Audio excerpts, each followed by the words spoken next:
Oh, are we officially recording? Okay. Yeah, if you're good. Yeah, I'm good. All right.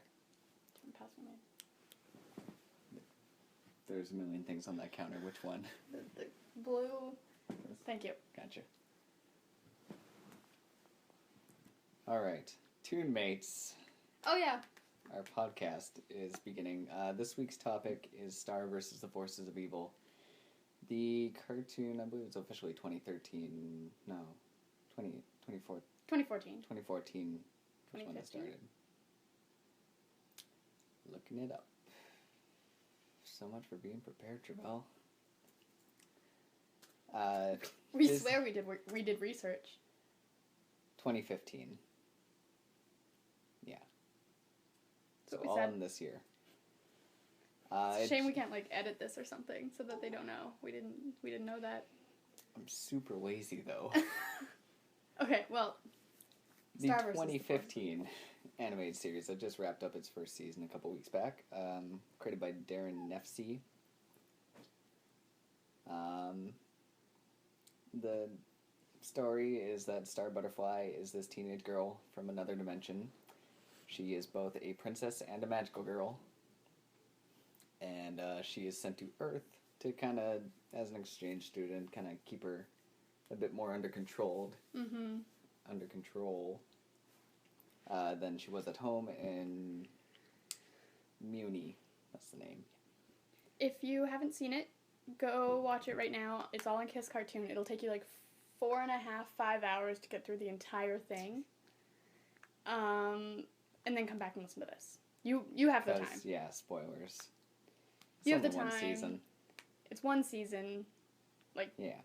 2 movies length. Get it together. So I came across the series via Tumblr.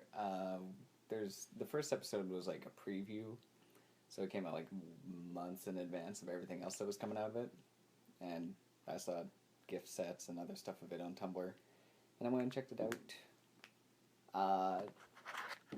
For me, it took 5 or 6 episodes almost to get really into it. It took me a solid 1, maybe 5 minutes, but that's because it encompasses pretty much everything I look for. Magical girls, princesses, cool wands, cute outfits. Speaking of cool wands, when the queen, she has a magical wand, which is a design very similar to the wand from Cardcaptor.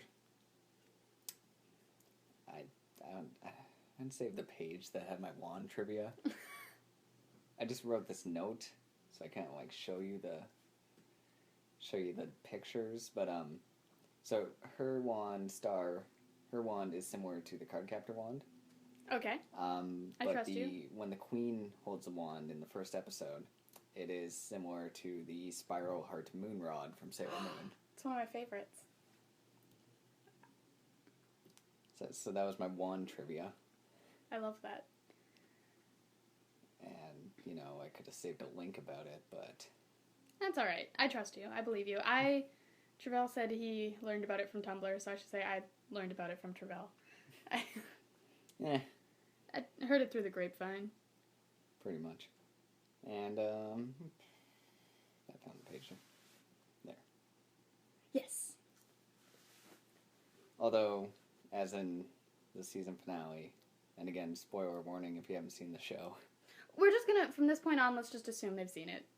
Because we gave them a fair warning, we told them where to watch it, we told them how long it would take. Still within the first 5 minutes, so I was giving it a last chance. Anyways, we did, I think you pointed it out tonight, that when the queen holds the wand after it's transformed and is partly destroyed, it doesn't change back. Yeah, it doesn't change back because it's supposed to change depending on who's holding it at any given time. Mm-hmm. But that time it didn't. Whether that's just an error with the show or if it's supposed to actually mean something, because it is kind of broken. I don't know if it's the internet. I think it's just a bit of a continuity error. I don't know if it's the internet or if it's Steven Universe or if it's Gravity Falls, but I've been ruined. I think everything's a conspiracy.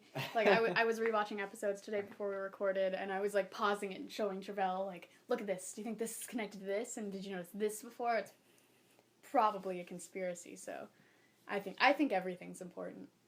I have, you can't see, but where we're recording, I have, like, a bunch of pictures on the wall, and there's red yarn connecting all of them, and it makes a giant triangle. It's pretty intense. Triangle with an eye. With an eye in the middle of it.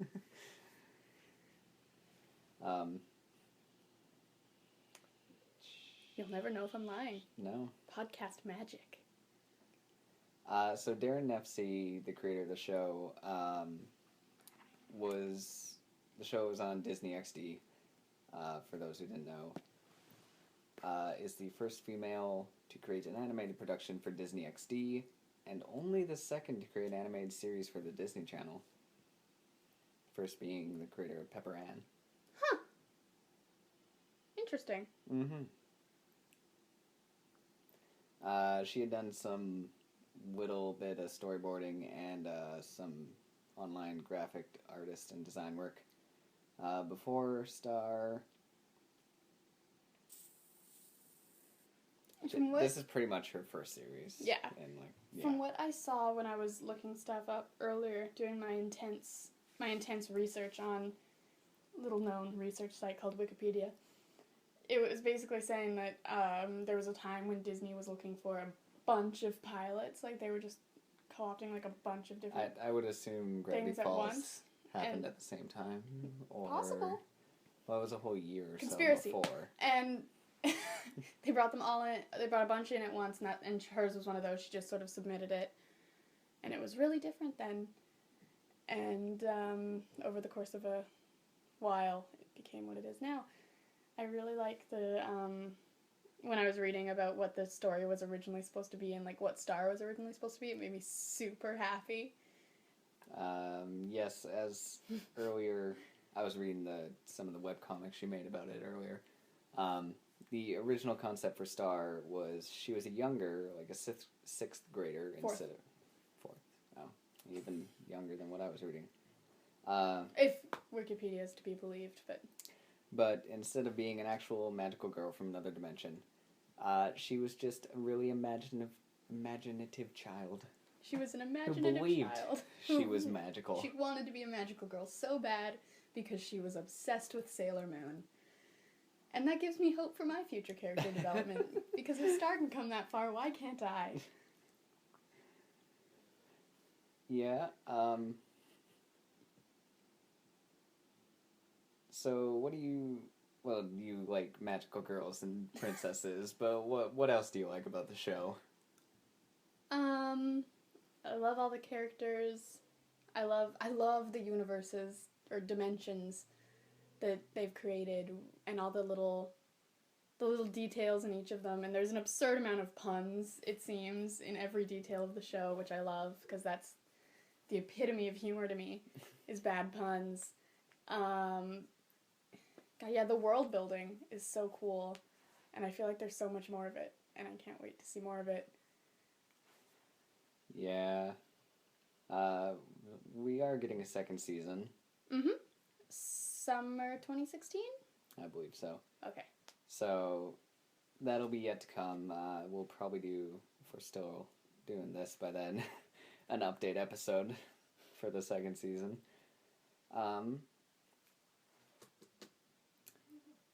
Characters. So, one of the people Star comes across, well, who she lives with, is Marco Diaz. And the Diaz is... Yeah, she's, they have a habit of taking in exchange students, and she's just the next in line. That's also an episode I'm not a big fan on, with the other exchange student. I'm not a big fan of that episode either, but I am a fan of some of the background knowledge that we get with it. I'm not a fan of the character whose name I can't even remember, Sven, or something like that. I think it's Sven. Okay. Who's this other exchange student who has lived with them before. Not the best episode in the series, but I liked kind of told us more about the Diazes, which is fun, because I love them. Mm-hmm.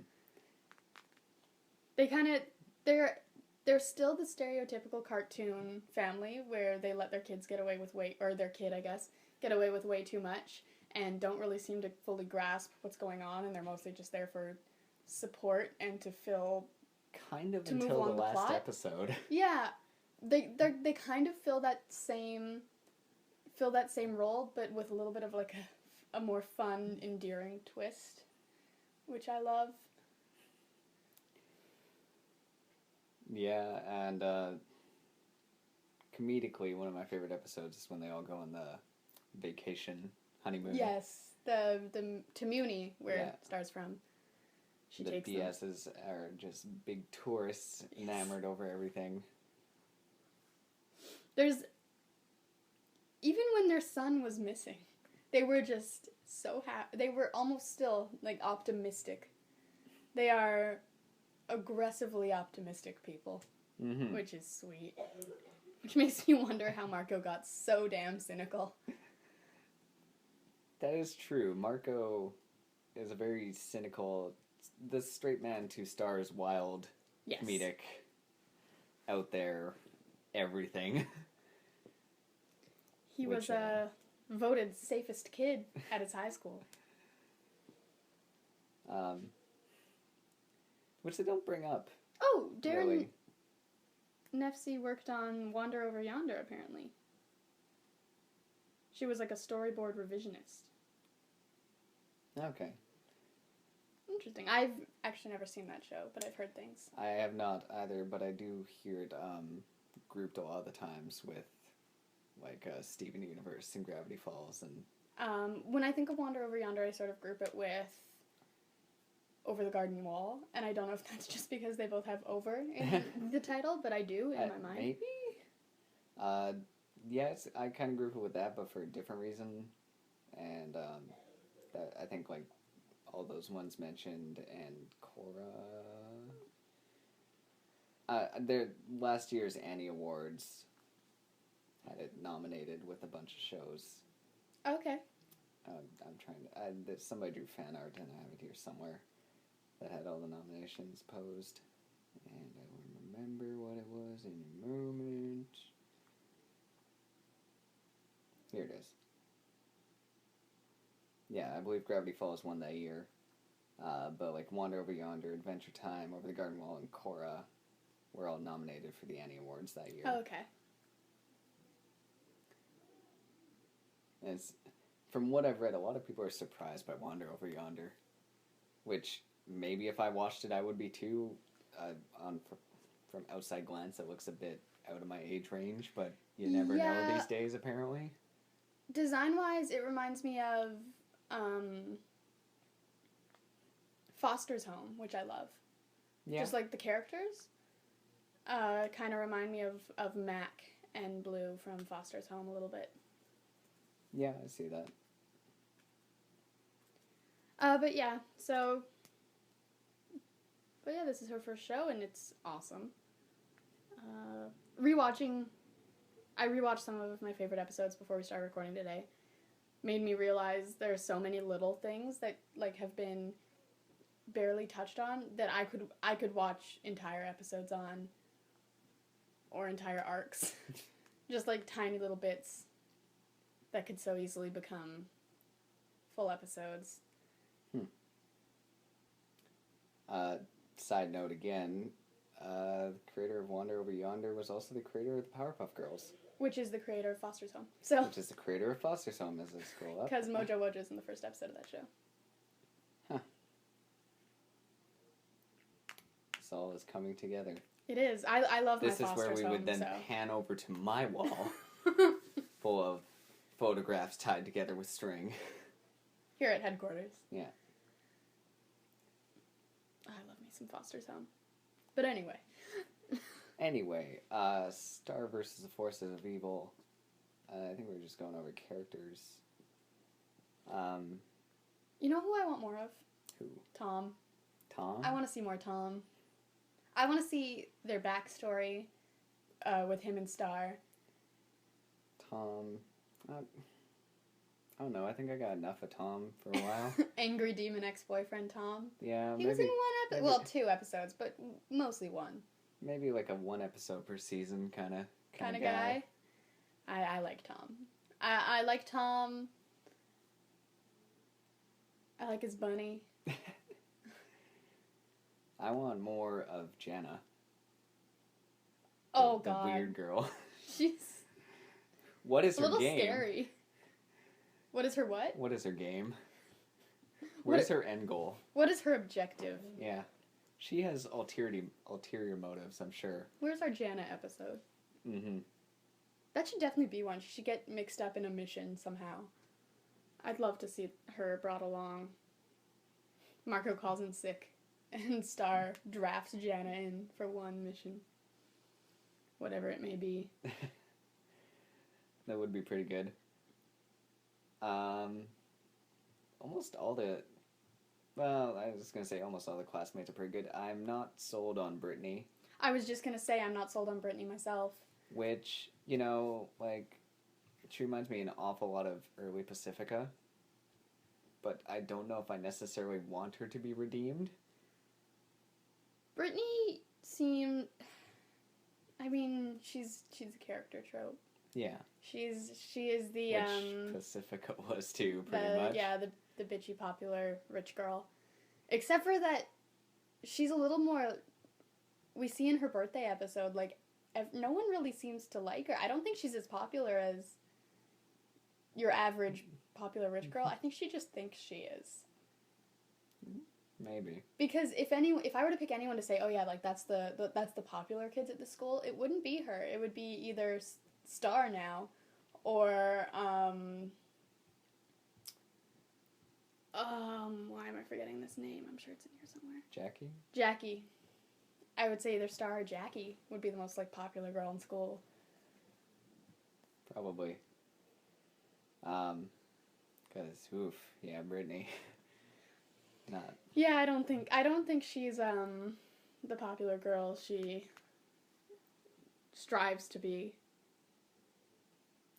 Another one which they just haven't really done anything with him yet is Marco's other friend, not Ferguson. I never remember his name. I'm looking it up here. Does it start with a W? We didn't really get a lot of Marco's other friends. We got a decent amount of Ferguson. We got a bit of Ferguson in the episode where he wants to marry the fairy, which I actually forgot about until this moment when the words were coming out of my mouth. Oh. Yeah, where they do the calling on the mirror, but we didn't get a whole lot. No. I'm having trouble trying to find it. Alfonso. Well. He is... Yeah, I was bullshitting. I didn't know. W felt right, so I said it, but... Yeah, he's just weird. Like... I'm not crazy about either of Marco's friends, to be completely honest. Really? Really? Ferguson craps me up. Cracks me up. Ferguson has his moments, but I'm not crazy about either of them.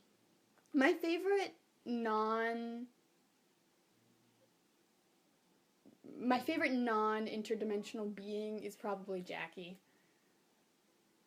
Or the teacher, but she's kind of a interdimensional being now as well. Star turned her into a troll. Star did turn her into a troll, and then she had a relationship with one of Ludo's monsters, so I guess she doesn't really count as a human character anymore. So, barring her, my favorite human is probably Jackie. Fair enough. I'm going through the TV tropes for this show, and is everything a trope? Is just everything that happens ever a trope? Pretty much. I guess, everything's been written and thought before. Because this list includes beauty mark. Marco has one. That's what it says. Just beauty mark, and then for explanation, Marco has one. Well, it's true. Are beauty marks a trope? Kind of. I guess. Like, yeah. Okay. But I don't know. That's not that far off from saying, like, nose. Star has a nose. Trope. Why are all our characters having noses these days? It's just so overused. Exactly. That's what I had to ask. Do you have a personal favorite episode? Probably Blood Moon Ball. That's, Or the finale.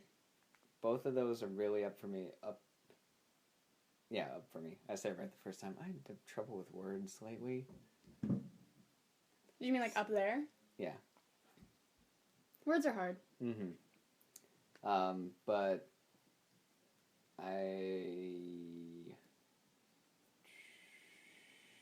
Muberty. I don't know if that's the name. Yeah, I think, that's the name. Yeah, Muberty's a great episode. Yeah, it is Muberty. If not just for how pretty.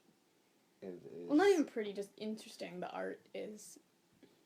It is definitely a interesting episode to look at. For sure.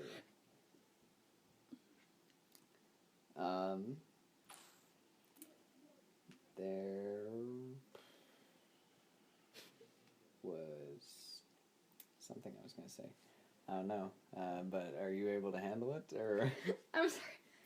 Edit this out, but I was, I can't be on Tumblr while we do this. I saw an Anastasia, like the animated movie Anastasia gift set, and it made me emotional in the middle of all this. I'm sorry, I didn't mean to. Whew. I think you did this to yourself, Ricki. I did. Really emotional about animated couples. It's a problem. Segue. Reasons Blood Moon Ball is my favorite episode. Their souls are entwined forever, Ricki. But no one's acknowledged it except for, like, Tom at the moment. Oh, I tried so hard not to ship Marco and Star from the beginning, because I was like, it's too obvious, and it's too, like, just because these two characters... I didn't tell that episode. ...are in this room. Just because these two characters are a boy and a girl and they're in the same room doesn't mean we have to ship them together. I tried to resist it, and then Blood Moon Ball happened, and I was like, what do you want me to do with this? It wasn't even the moment, for me, it wasn't even the moment when their souls were entwined. It's the moments before. No. For me, it was after, when they're being really quiet. And they have, like, those real quiet moments, and she's mad at him. Oh, okay. For me, it was when he's, trying to convince her not to go. Mm-hmm. And then also there is a moment after, right at the end of the episode, I just watched it today, where after it happens, they start talking, and then they both start saying things simultaneously. It happens about 4 times, and then they look at each other for a second and go, that's new. That was weird. And I'm like, oh, that's new? Like, is that a reference to what has happened, this Blood Moon souls entwining thing is actually making a difference? Or is this just... Or is this just a funny? I always think of that image of when he's just sitting there by himself in the all matador, dressed up in the matador costume, eating nachos or... All dressed up. I think it's nachos. Yeah. All dressed up, eating nachos, watching, like, late night shitty TV by himself. Is he watching TV, I think so. Okay. In Star's room. Yeah. He's not even in his own room. He's in Star's room, and he says so. He's like, we can have fun in Star's room, where it's always fun. What are my other notes here? Let's go through this. But Blood Moon Ball is just a good episode. The bits with the life coach, and just the fact that there is a life coach. The life coach is fantastic. From Earth, possibly? Yeah, he looks like he was kidnapped from Earth. I wouldn't say kidnapped, or he seemed to be pretty cool with his job. Or, like, I don't know, something like that. Or he made, like, a deal with the devil. Anyway, I like Tom. I'd like to see more of him. So that's just one of many reasons I like the Blood Moon Ball episode so much. So like that moment early on where the horse... Wait, I'm dead. Oh, yeah. The skeleton horse. She's like, get back in your carriage, take your dead horse back to the underworld. He's like, wait, I'm dead? It's pretty... The comedy is pretty top-notch in Star vs. Force of Evil. It is very quotable, as I've more relearned when we were rewatching I was rewatching, you were watching the series. Mm-hmm. And it seemed like every episode had at least 4 lines that can be said in many situations. Why don't you clean your room, Mom? That's another character I want more of very badly. I can't... Oh, fuck, what's his name? I've got it in here somewhere. Oscar. Oscar, the bad boy, who apparently has a record. The guitar-playing bad boy. I also would like to see... I have theories I think I've shared with you about how I think Star and Marco are officially going to get together a long time from now. But I would like to see, like, Star go on a date with Oscar or something and become very disillusioned with him, because right now she seems super into him. She's clearly got a bad boy thing going on. I also enjoy how one of the times we see him, he's playing Twinkle Twinkle Little Star, which I think is kind of cute. I wonder, like you said with bad boys, I wonder if that'll be, like, directly addressed if they ever continue into a relationship and the safe kid. That's true. Do you think maybe... Okay, so... I'm just gonna go ahead. I'm gonna do a quick summary of how I think they're gonna get together. I think Star is gonna make it her mission, sometime late, maybe in season 2, to get Marco to go on a date with Jackie Lynn Thomas, who he's in love with. Since ever, Since forever. She's that girl, the one he's always had a huge crush on, and this, that, and the other thing. You know, you've all had one. He can't really talk to her. Oh, no. He said like, maybe 500-word essay in the totality of their 14 years of knowing each other or Mostly conceived of things like, hey. Yeah. So, I think that Star's going to make it her mission to set him up on a date with Jackie Lynn Thomas. And she finally gets him to accept, and Jackie Lynn Thomas and him are going out on a date, and Star's super proud of herself and super happy, and Marco gets all dressed up, and she takes his picture, kind of like a mom sending their kid off to prom. And the moment he like stops before he leaves, and he puts his hand on her shoulder and goes like, "Thank you, Star. Like, I really appreciate this. I just want to let you know, like, thanks. You're the best friend a guy could have." And he hugs her, and we see her like smile. And then he walks out the door, and the moment he closes the door, she sort of deflates, and she, like, feels weird, but she doesn't know why. And then I want there to be, like, a montage of her on her mirror phone with Ponyhead, and she's, like, pacing around her room, and, like, over the course of the next few hours, just destroying her room, trying to figure out what's wrong with her. And the whole time, Ponyhead is just kind of looking bored and annoyed at the whole conversation, and then finally, like, after a very, very long time, Star comes to the conclusion that she has feelings for Marco, and Ponyhead is like, duh, this is such a waste of my night. I could have been doing so many more fun things. I could have told you this at the beginning of this call, but you wouldn't let me. And Star's like, thanks, Ponyhead. Now I know I gotta go tell him right now. See you later. Marco comes home. Before Star can get anything out, he's like, the date was amazing. We clicked. We talked the whole time. It was great. And Star's like, I'm really happy for you, Marco. Episode ends. Addressed later in the season? Yes. Gotcha. She's like, I'm really happy. Because she can't say it now because he's happy. She doesn't want to ruin that, so he gives her another hug, and she's just like, I'm really happy for you, Marco. Could there also be a scene where she's wearing a matador costume? Eating nachos. Eating nachos alone. Yes. In Marco's room. Yes. Having a fun time. Please. I would love that. Gonna have a good time. So that's how I think that's not how I think they're gonna get together. That's how I think the feelings thing is gonna start. But I do think that it's not gonna turn into a show about angsty, unaddressed feelings, because that's the worst. I just think that's gonna be like one episode. It's the worst because those type of shows typically tend to end the series. Yes. With them getting together. Mm-hmm. And then you never see an exploration of their relationships. Not always, but yeah, mostly. Mostly. Like 95%. And if you do, it usually sucks. Yeah. Because they do this weird thing where all the drama has to then come from within the relationship. Mm-hmm. Which sucks. And they have pointless fights. And no one wants to see that. It's like Spider-Man 3 all over again. Love triangles. And no one's got time for that. But I would like to see that. And then, like, there's more episodes and it's not addressed. There's, like, maybe subtle looks. You know what I'm saying? But nothing too serious, because that's not what we want the show to be about. It's still the show it always was. And then slowly, over the course of time, there's a natural progression. Mm-hmm. Speaking of a progression... Who knew this was like a fanfic podcast? Who knew?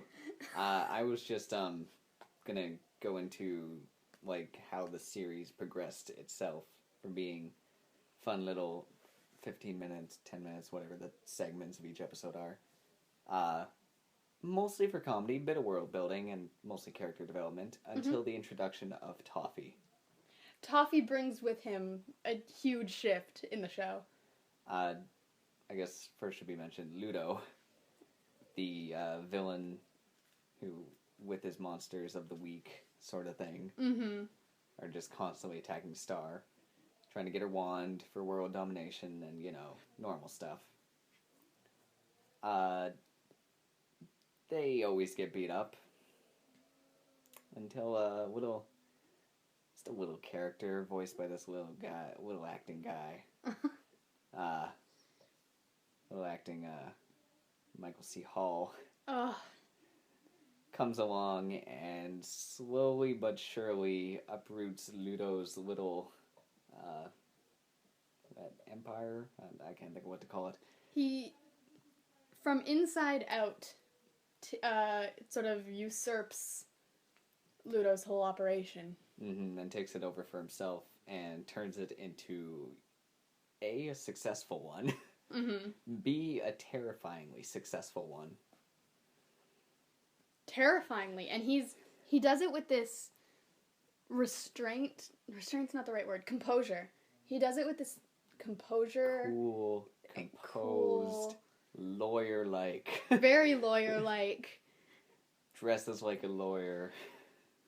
If it acts like a lawyer, and it dresses like a lawyer, and it talks like a lawyer. He's so scary. He's clearly got some sort of background with Star's magic. Not necessarily Star, but the magic. The magic, most likely the royal family, if I can guess. That's my guess as well. Like, it'd be... I don't want to say advisor, because that's just kind of like an overused thing. That's super overdone, but it's possible. Yeah. He is missing a finger. Which has yet to be addressed. Which is important, because he can grow back an entire arm, as we learn in the season finale, but he cannot grow back that finger. An entire arm that Star blasts off. Which hasn't really been... talked about. The fact that she took a guy's arm off, which is a little dark for her, since 90% of her attacks involve bunnies, puppies, butterflies, narwhals, syrup, popcorn. Yeah. She is sugar spice and everything nice in her attacks. Which is... I always love her attacks. They're amazing. They're some of the best parts. So it's random, her attacks. Like, that writing is like, oh, what's a random 3-word combination of item? Yeah, it's Mad Libs. Description. Yeah, it's basically Mad Libs for all her attacks. Item description, and then version of attack, like destroy, blast, terminate. Cute noun, adjective or verb, and then it's like, words are hard. And then like annihilation or something. Yeah, annihilation. So like similes to like attack, destroy. Puppy, glitter, annihilation. Typhoon. Yeah. Laser puppies. And then she's also got Marco, who is an excellent kung fu master. Sorry, karate. Oh, I'm sorry, karate. Sorry. You're right. How foolish of me. That was... I love that in the first episode. Where revealed he wasn't just going to be a useless... No. kind of guy on the sideline. Yeah, because it starts out with talking about how safe he is, and then something finally happens and he's threatened, and he kicks ass a little bit. like, the monsters show up for the first time. This is all in the pilot, or first episode. I don't Which know you know, if because you've there's- watched it. I don't know if there's a pilot. Is it considered a pilot? Well, and if it's not, is there, like, a second pilot thing? Through my research, I didn't find, like, any information of, like, a unaired pilot or anything else like Steven Universe had, or pretty much every show has had. Mm-hmm. Through looking up, I didn't see anything about that. I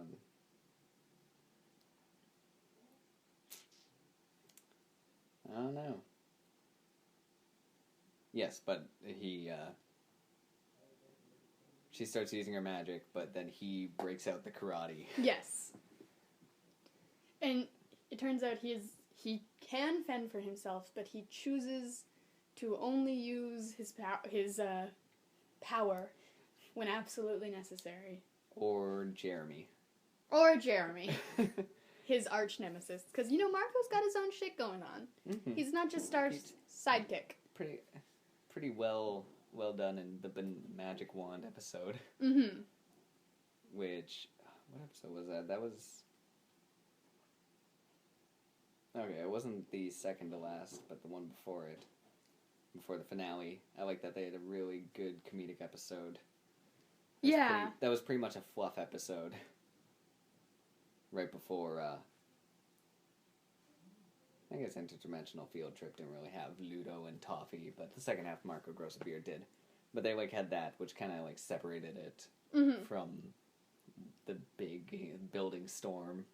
That was Toffee. That was Toffee and stormed the castle. That was an unintended pun. It's a great episode. Mm-hmm. The Magic Wand episode, I mean. Where Marco kind of infers that he doesn't think Star can handle herself on Earth because she doesn't really understand the world, which she doesn't. He's got a right to be worried, and she proves him wrong? Yes, and then the still unanswered moment of she gives him the pudding. Yes. And he says he's sorry for underestimating her. She kind of stares at him and then slowly pushes the pudding out of his hand onto the floor.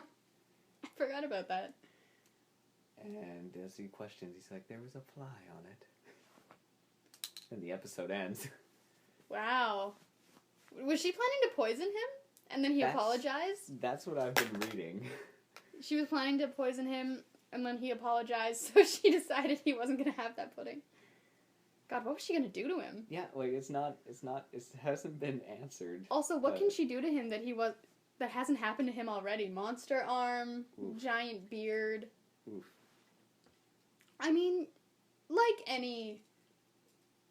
I feel bad calling Marco a sidekick, but like any sidekick or best friend, he has paid the price of being close to a magical girl. Well, not being magical himself. Mm-hmm. That sort of thing, yeah.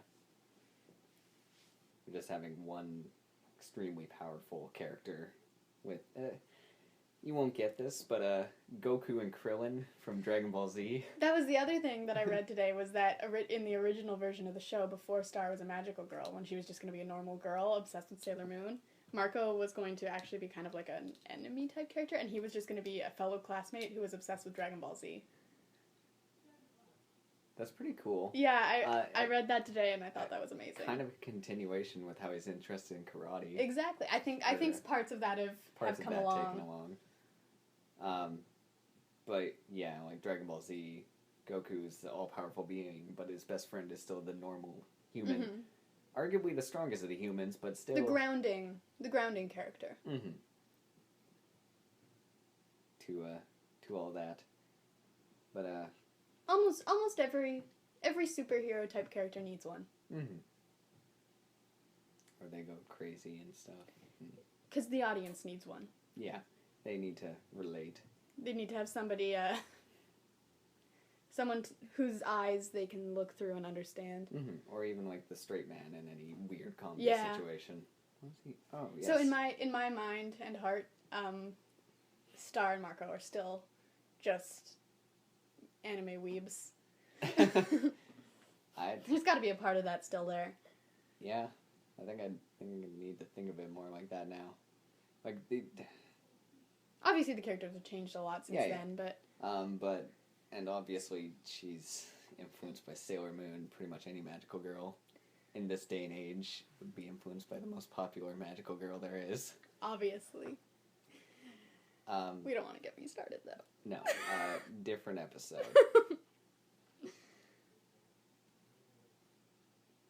One thing I've read on Reddit recently, which was interesting. Ah, you read it. I read it on Reddit. It's a post somebody made. It was up for a while on the Star versus Forces of Evil. Hoy. One thing with that is that's a mouthful of a title. Star versus the Forces of Evil? Yeah. Yeah. I believe one time when we were watching it, like a Star versus the Butterfly. Or like Stifo. Yeah.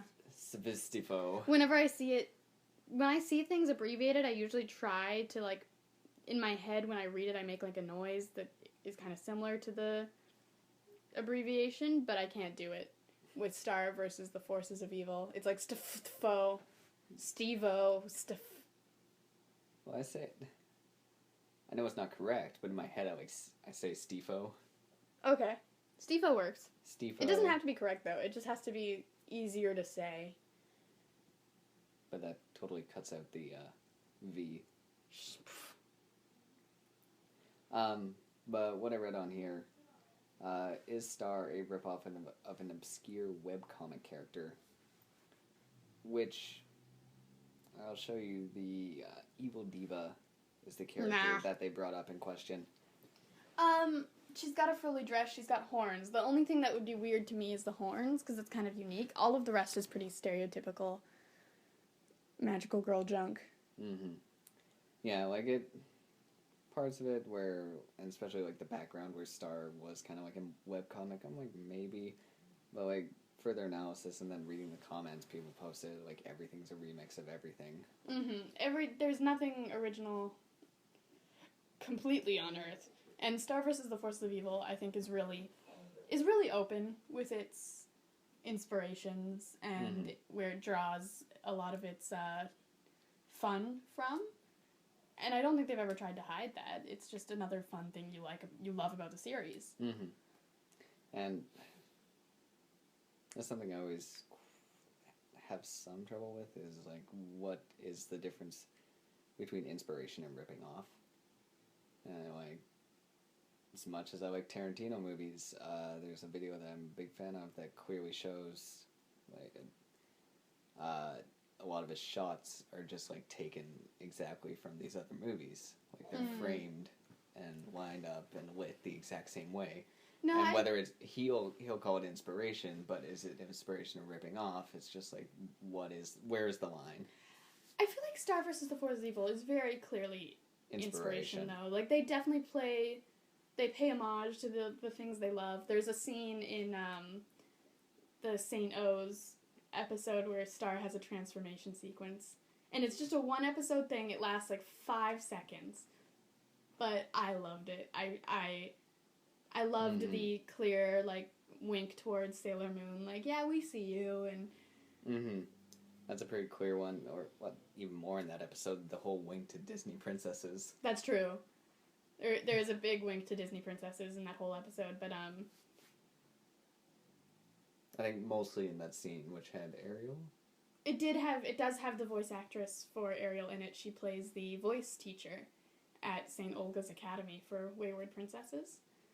Or, sorry, St. Olga's Reform School for Wayward Princesses. She plays the voice teacher. It sounds nothing like Ariel, but it is the voice actress. Yeah, and it's the Jodie Benson. Yeah, and it's like the whole princess singing and birds coming. Yeah, birds. Singing along. The whole stereotype, it's all there. That was also in Shrek. I think that same scene is practically in Shrek. Yeah, but Shrek is also just every fairy tale trope. So yeah, like Star vs. Forces of Evil is not ripping off. No, definitely not. It is inspired by many things compared to like other. And it's that's not where like a this fits shot on for the shot, spectrum. like when you were talking about the director thing. It's not a shot for shot thing either. It's a sort of, I saw this thing that I loved when I was a child, and then I grew up and made a TV show, and, I wrote a little love letter to the thing that inspired me to tell stories. Yeah.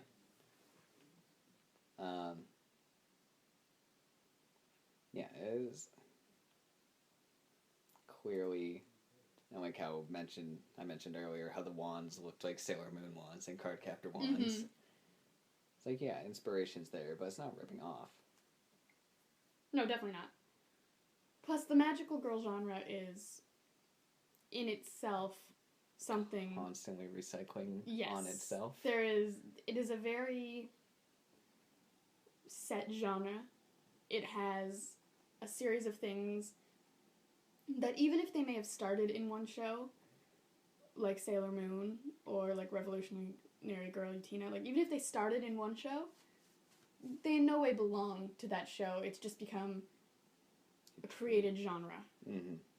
And every single person who makes a show within that genre knows and sort of looks at these other shows as like, yeah, this is what we're making, but that doesn't mean that it's ripping off. Yeah. Or like even, it's just going along the lines of magical girls, like Madoka Magica kind of plays with magical girls. Yes, it kind of flips like, it on its head in a way. Not a fun thing to be. Mm-hmm. This is not what you expected when you think magical girls. Partially why I really like it. Yeah, it turns it on its head, and it's also, I like magical girl stuff, but Madoka Magica... more of a consequences thing. Mm-hmm. But we're not here to talk about Madoka Magica at the moment. But, it's all part of the... Probably a later episode. The web.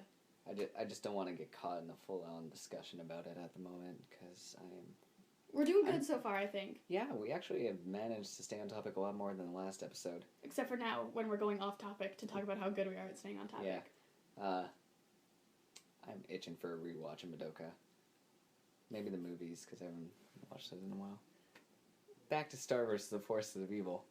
Just saying. This weekend. We'll watch a bunch of cartoons, and we'll record some stuff, and it'll all be for work, so it'll be justified. All right. I'm great at justifying things I shouldn't be doing. You are. I've encountered that many a time. It's my talent. These socks, for example. Mm-hmm. But yeah, just the magical girl genre as a whole is something that I feel like everyone who makes something in the genre understands. Or like, conversely, more something I'm a bit more fluent with, like fighting anime. Yeah. Shonen fighting anime. And it definitely, obviously Star vs. the Force of Evil is a Western animation, but it has a lot of Japanese animation inspirations in it. Mm-hmm. Most shows do nowadays, I feel like. Yeah, anime's on its, for the most part, becoming more mainstream. Mm-hmm. Especially the more popular mainstream ones, of course. Yes. That just animation as a whole is having a moment right now. Especially within our age group. So yes. We're seeing... we are currently the right age to see the things that we want to be looking for. Exactly.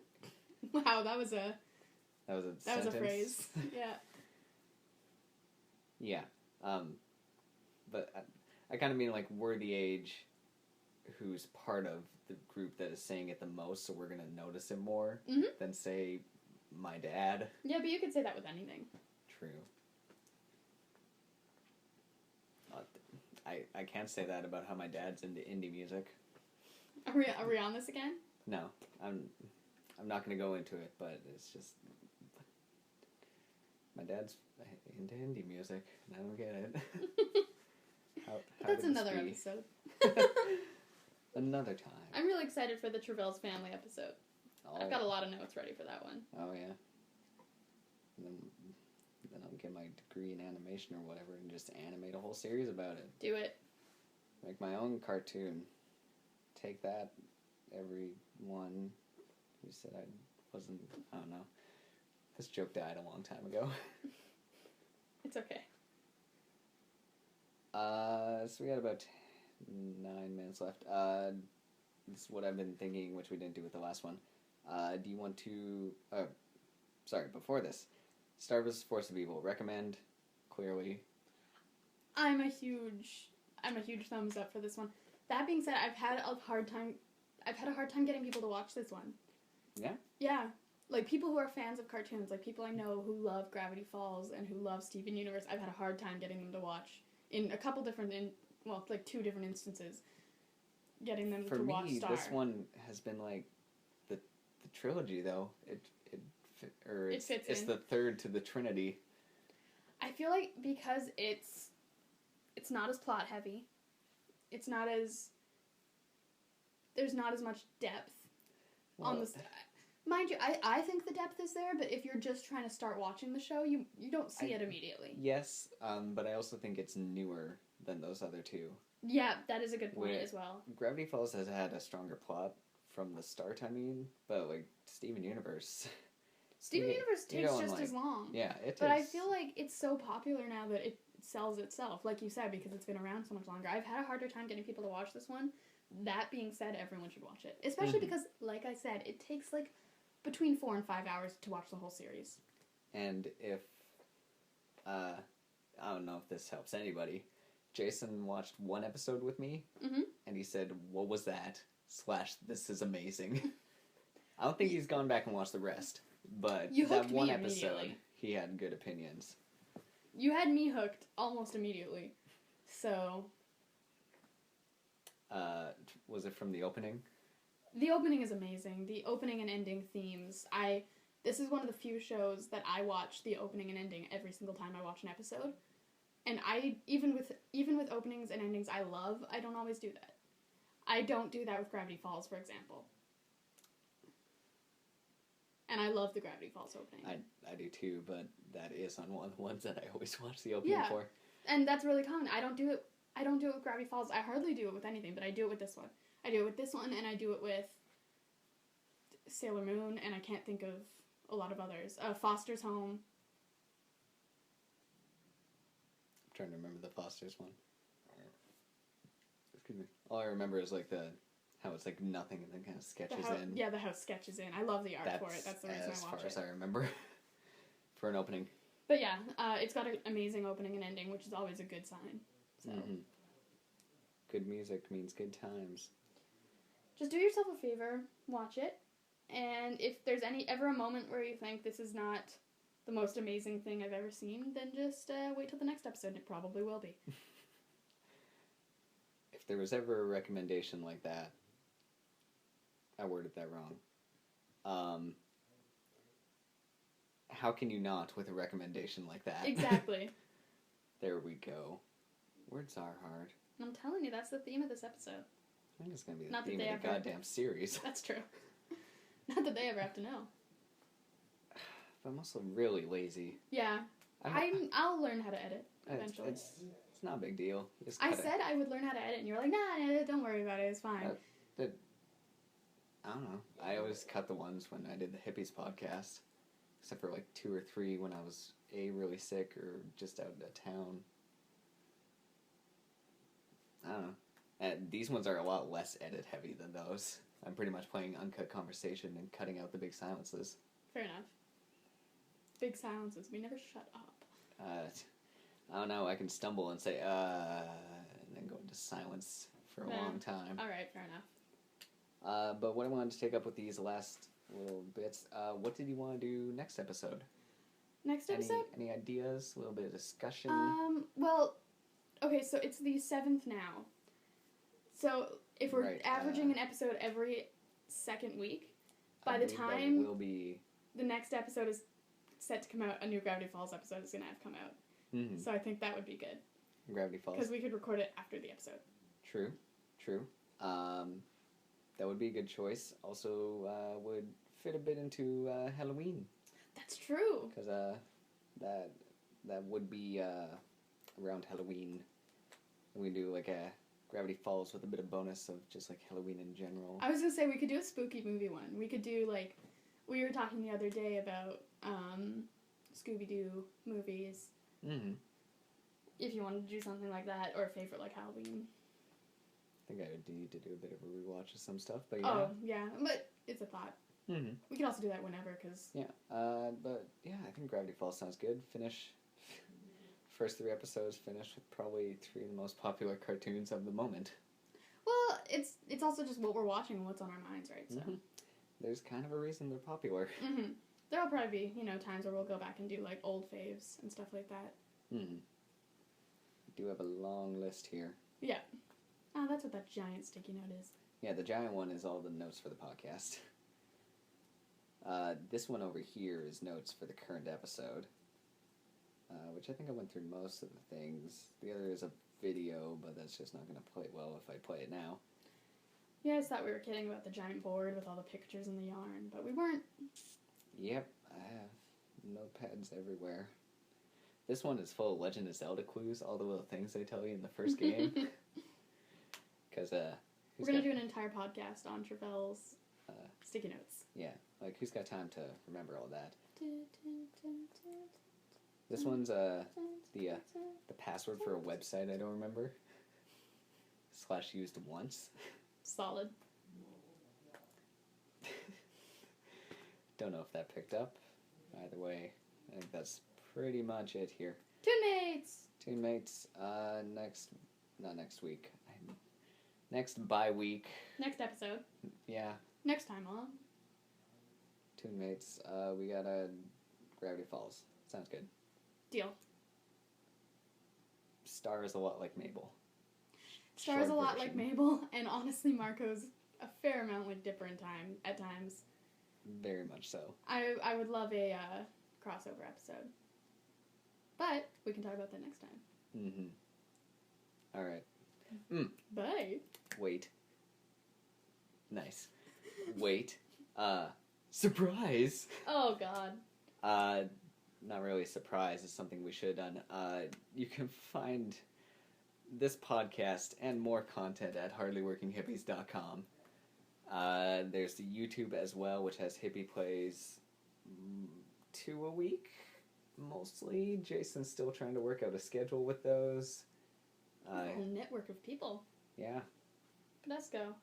They're like 2 provinces wide. We're expanding, slowly but surely. Mm-hmm. Like, we'll take over the next district some other month, and then, like, the world.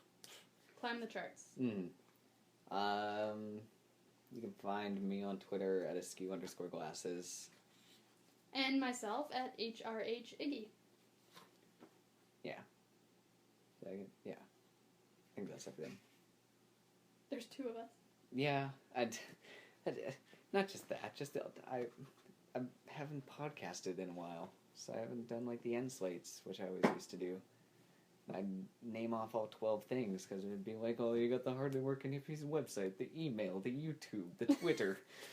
I got myself we have a and Twitter. Jason on Twitter. The Toon-Mates has a Twitter at Toon-Mates.